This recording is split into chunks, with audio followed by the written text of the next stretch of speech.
बिस्मिल्लाहिर्रहमानिर्रहीम। अस्सलामु अलैकुम वरहमतुल्लाहि वबरकातुहू। आबिद रज़ा चैनल की तरफ से आज मैं अपने दोस्तों को रसूलुल्लाह सल्लल्लाहु अलैहि व आलिहि वसल्लम का एक फरमान बताऊंगा।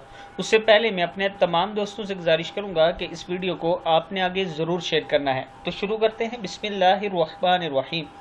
हज़रत अबू हुरैरा रज़ी अल्लाह ताला अन्हो फरमाते हैं कि हुज़ूर अक़दस सल्लल्लाहु अलैहि व आलिहि वसल्लम ने इरशाद फरमाया कि आमाल पीर और जुमेरात के दिन हक़ ताला शान की बारगाह में पेश होते हैं। मेरा दिल चाहता है कि मेरे आमाल रोज़े की हालत में पेश हों। किताब का वाला ये नीचे मौजूद है। रसूलुल्लाह सल्लल्लाहु अलैहि व आलिहि वसल्लम ने फरमाया कि जो आमाल हैं इंसान के पीर और जुमेरात के दिन अल्लाह ताला के हुजूर पेश होते हैं, यानी अल्लाह ताला की बारगाह में पेश होते हैं। और आप सल्लल्लाहु अलैहि व आलिहि वसल्लम ने फरमाया कि मेरा दिल चाहता है कि मेरे आमाल रोज़े की हालत में पेश हों।